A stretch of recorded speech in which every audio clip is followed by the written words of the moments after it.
r/NoSleep. I used to play a game called Hollow, and the rules were very simple. When I was a kid, we played a game called Hollow. The rules were very simple.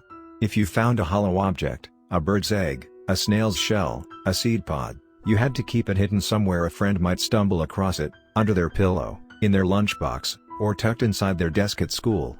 When they found it, they were supposed to guess who left it for them and then return it within 3 days.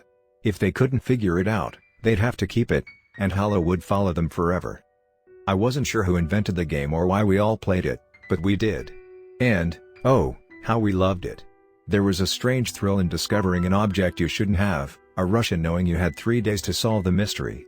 But the real reason we played Hollow, the part we never talked about, was because if you didn't, something else would play it with you. It started with Sarah. She was the best at Hollow. Everyone wanted her to find their objects because she always guessed right. But one summer, Sarah went quiet. She stopped coming to the park, stopped meeting us after school. Her older brother said she wasn't feeling well, but we heard different rumors. Some said she got stuck with an object no one had hidden. Others said she was keeping one she couldn't return. One day, we worked up the nerve to visit her house. Her bedroom curtains were closed, even though it was a blazing July afternoon. We knocked. No answer. When we finally peeked through her window, we saw her sitting cross-legged on her bed, staring at something cupped in her hands. It was a hollow egg, perfectly round, its surface unnervingly smooth. Too smooth. We banged on the glass. She didn't look up. Her lips were moving, whispering something too soft to hear. She was talking to the egg. That summer was the last time anyone saw Sarah. She disappeared the night of a thunderstorm. The story went that her parents thought she'd run away, but no one really believed that. Kids in our town started whispering about the game being real, about something lurking in the hollows. I didn't believe it, at first. Then I found my own hollow. It was in my school locker, wedged between my math textbook and a half-eaten apple. It wasn't an egg or a shell, though. It was a bone. Small, white, perfectly clean. It didn't look like anything a kid could have left. It was too ancient. Too polished. Like it had been waiting. I tried to laugh it off, telling myself someone was pulling a prank. But when I turned to leave, the hallway was empty, and my ears rang with a sound I couldn't quite place. A hollow wind, maybe. Or a low whistle. I shoved the bone into my backpack and didn't tell anyone. That night, I woke up to a knocking sound. 3 short raps, just above my head. I froze. The sound wasn't coming from the door or the window. It was coming from inside my pillow. I ripped the pillow open, feathers flying everywhere, and there it was. The bone. Now warm to the touch. After that, the game wouldn't let me go. Every time I thought I was free, I'd find another hollow, a seed pod rattling ominously in my pocket, a bird's skull on my kitchen table, a ring with a gaping hole where the gemstone should have been. Each one came with the same rules: find out who gave it to you and give it back. But no one ever admitted to leaving them. The worst part wasn't the objects themselves. It was what came with them. The whispers in the corners of my room. The knock knock knock from inside the walls. The shadows that didn't belong to anything, slipping through doorways and peering at me when they thought I wasn't looking. I started dreaming about Sarah. In my dreams, she was sitting cross-legged on her bed, cradling that perfect egg, but her lips weren't moving anymore. Her mouth was open, wide and dark, and I could see things moving inside it. Tiny, twitching things. I always woke up gasping, the sound of knocking echoing in my ears. Last week, I found the worst hollow yet. It was in my bathroom mirror. At first, I thought it was just a crack in the glass, a jagged oval right at eye level. But when I touched it, my finger passed straight through. I didn't want to look, but I couldn't help myself. I leaned in and peered through the hole. On the other side, there was nothing. Just blackness. But not empty blackness, there was movement in it. A rustling, shifting swarm of shapes. And then, very slowly, a face leaned into view. It wasn't Sarah. It wasn't even human. Its eyes were empty, hollow sockets, and its mouth open far too wide, like it wanted to devour the entire world. It whispered something to me, something I can't forget no matter how hard I try. The game ends when you do. I smashed the mirror. I burned the objects. I tried to stop playing. But it doesn't matter.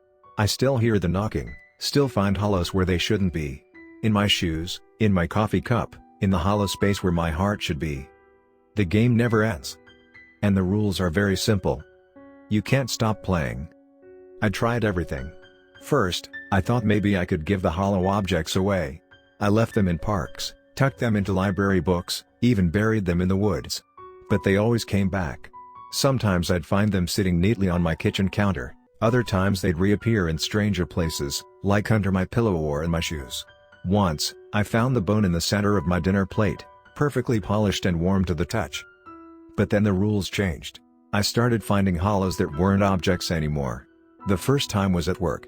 My boss, Mr. Calhoun, was yelling at me about some overdue report, his face red and his hands clenched into fists. But as I stared at him, his voice began to fade.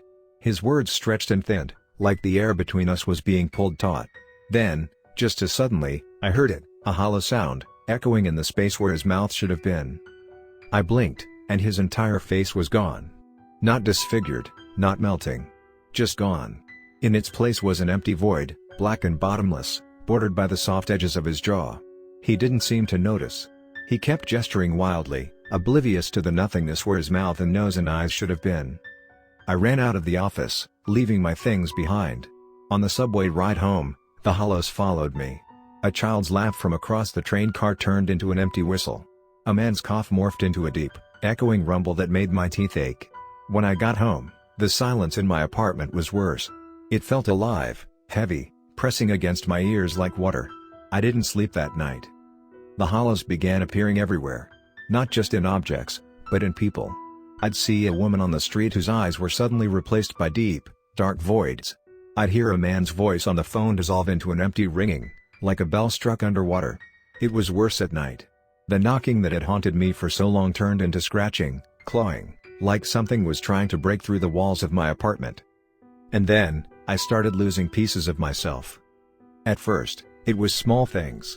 I'd look at my reflection and notice my left eye didn't catch the light the way it used to. Or I'd run my tongue over my teeth and feel smooth, empty spaces where there should have been sharp edges. I told myself I was imagining it, but deep down, I knew the truth. The hollows were taking me. I tried to understand the rules. If I could figure them out, maybe I could find a way to stop the game. I went back to where it all started, to the house I grew up in. It had been abandoned for years, the roof sagging, the windows boarded up. I climbed through a broken side window and found myself standing in my old bedroom. It was smaller than I remembered, the walls covered in peeling wallpaper and scrawled messages. I ran my fingers over the faint pencil marks, recognizing some of my own childhood handwriting. "I want to play a game called Hollow," one message read. "The rules are very simple," said another. In the corner of the room, I found something I'd almost forgotten about, the first hollow object I had ever hidden. It was an old bird's skull, fragile and bleached white. I picked it up, and the moment I did, I heard it, a soft, rhythmic knocking, coming from inside the walls. I turned to leave, but the door was gone. The room stretched endlessly, the walls twisting like shadows in firelight. The knocking grew louder, more insistent. It wasn't just coming from the walls anymore, it was behind me, above me, inside me. And then, I heard the voice. It was the same voice I'd heard in my dreams, the same voice that had whispered through the hollow objects I couldn't escape. But this time, it was louder, clearer, and it spoke in a tone that made my bones ache. "You are the hollow now." I looked down at my hands, and they were empty, not just empty, but gone, the skin and flesh replaced by a void that stretched into eternity. My reflection in the broken glass of the window showed the truth. My face, my body, my entire self was fading, unraveling into the hollows that had been haunting me. "Why?" I whispered, my voice weak and trembling. "Why me?" The voice laughed, a low, hollow sound that shook the walls. "The game isn't about you. It's about what's left when you're gone." I don't know how I got out of that house. I woke up the next morning on the sidewalk, my hands bloodied and my clothes torn. But the hollows didn't stop. They're still with me, growing stronger, taking more. Every day, I lose another piece of myself. My voice is thinner now, barely more than a whisper. My shadow doesn't follow me anymore, it stretches ahead of me, bending and twisting into shapes I can't recognize. I've tried everything to stop the game, but I know now that there's no way out. The hollows aren't something you can win or escape. They're not even something you can fight. They're a part of you, waiting patiently for the moment you give in. I've stopped looking for answers. I've stopped trying to explain what's happening to me. Because deep down, I've always known the truth. The game never ends. and the rules are very simple. When there's nothing left of me, the hollows will move on to someone else. And you might be next.